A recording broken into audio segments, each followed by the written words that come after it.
If this is your first time stepping onto Carnival's celebration, let's make sure it feels like a celebration from the moment the terminal doors slide open and your suitcase hums over the tile. We're not just touring a ship. I'm showing you what you need to know, where celebration truly shines, where the crowds collect, and the quiet corners you'll wish you knew on day one.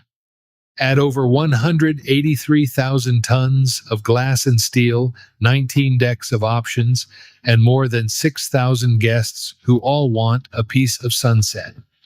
That's why a little strategy turns chaos into comfort. By the time we're done here, you'll have a simple plan in your pocket: when to eat, where to sit, what to book, and how to keep the celebration in Carnival Celebration.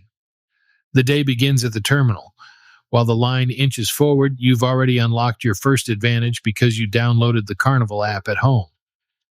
The moment your sail and sign card hits your palm and you hear that first soft ding at the gangway, you open the app and do 3 small things that make a big difference. Start by reserving your ride on Bolt, the electric sea coaster, because nothing moves faster on a sunny day than this thrilling adventure at sea. Second, you confirm your dining. The steakhouse or teppanyaki, maybe even Rudy's, so your special night isn't wedged between someone else's anniversary and a no-show. Third, you tap over to center stage and mark the shows you want. The best views aren't a mystery, they're a decision you make 45 minutes early. Then you set the tone during lunch, you skip the buffet. Allow everyone to follow the aroma of fries and discovery. Instead, drift towards the back on deck 16 to Big Chicken. Order something crispy, sit where the wake breaks behind the ship, and breathe. That small detour saves you 30 minutes in line and 30 minutes on vacation. Now that your shoulders have dropped an inch, you're ready to meet the heart of the ship, Celebration Central. By day, it's a 3-story wall of ocean and light, like a living room with sea views. By night, it transforms into center stage with music, acrobatics, and a variety of performances spanning to decks 6, 7, and 8. It's gorgeous, and it's popular. The secret here is simple and forgiving. On the nights that matter to you, arrive early. Choose a seat along the deck 7 rails where the tiers lift you above the parade of latecomers. But if you walk in and the aisles already look like a holiday airport, smile, pivot forward, and settle into the Grand Spectrum Theater. Carnival frequently hosts large shows in both locations. You trade a little spectacle for a classic view and the luxury of breathing room. The morning has a rhythm on Celebration. At 8 a.m., half the ship is in search of espresso. Java Blue Cafe is smartly expanded here, and still the line can snake around the corner. If it does, you can take a short stroll to bar 820 on deck 8 and order a quick espresso without the crowd. On the way back, lift the door of a grab-and-go cooler and choose something simple, like fruit or yogurt. It's a light bite you didn't have to wait 15 minutes to receive. This is how the week goes. Not rushed, not deprived, just edited.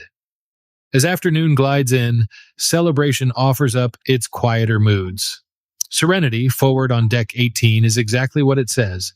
An adults-only pool, 2 hot tubs, and a breeze that reminds you you're nowhere near a to-do list. On sea days, the Fresh Creations salad bar has the patient look of a good habit you keep meaning to start. But when you want shade and a book, you'll find yourself drifting back to Summer Landing on deck 8. The patio pool, generous chairs that actually fit your shoulders, and Guy's Pig and Anchor are just steps away with games and something cold. Encircling most of deck 8, the lanai waits for your morning walk or your last light photograph. If you prefer a little rhythm with your rest, the Havana Bar welcomes you by day for coffee and by night for a band that invites a sway more than a shout. The adjacent Havana retreat is reserved for Havana stateroom guests during the day, but in the evening the whole area takes on a low amber glow that feels like permission to linger. A ship becomes a memory at the table, of course, and Celebration delivers.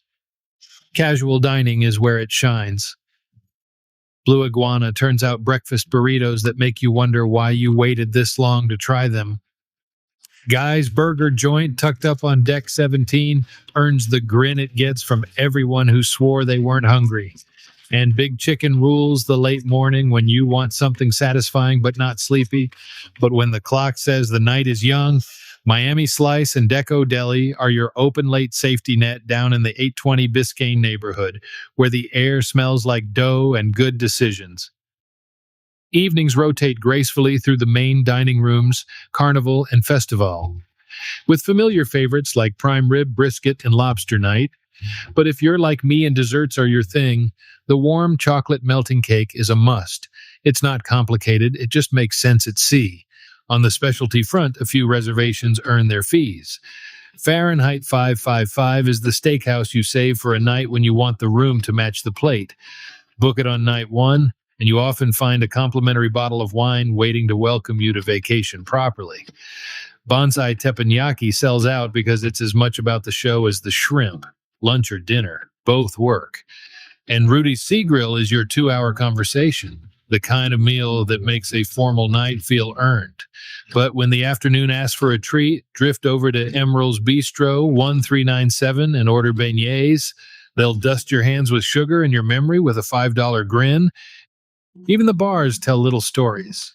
At Golden Jubilee, history pours quietly through brass and warm wood like someone saved the most comfortable booth since 1972 and polished it for you. Latitudes feels like a handsome old station, the split flapboard clicking destinations you can taste. The Red Frog Tiki Bar, stacked 2 decks tall over the Lido, opens its palms to the sun, and if you wander past the casino lights, you'll find the Aquaria Bar humming under a jellyfish glow that makes a nightcap feel like a secret. But families and groups find their own lanes as well. Camp Ocean is thoughtfully divided, which means grown-ups really can slip away for an hour that belongs only to them. The ultimate playground, which has mini golf, ropes, and slides, pulls energy up and out of the main pool. And let's not forget the casino. The smoking and non-smoking zones are better separated than you'd think. Now, every ship has quirks. The main pool is a party by design. It does exactly what it says on the brochure. But when you want conversation rather than competition for a lounger, slide forward to Serenity or towards the back to Tide's Pool on deck 16, where the wake is the only soundtrack you need. You've noticed by now that Celebration gives you 2 vacations at once. The difference isn't luck. The difference is small choices made early that open doors later. So book the coaster, reserve the dinners that matter, and arrive early for the big shows and let everyone else wonder why your week went so smoothly. That kind of week changes how you see other ships too. You start noticing what they don't mention, the details tucked away where most people never look. There's one in particular that's been holding back a few secrets worth knowing. Click the video above and let's travel.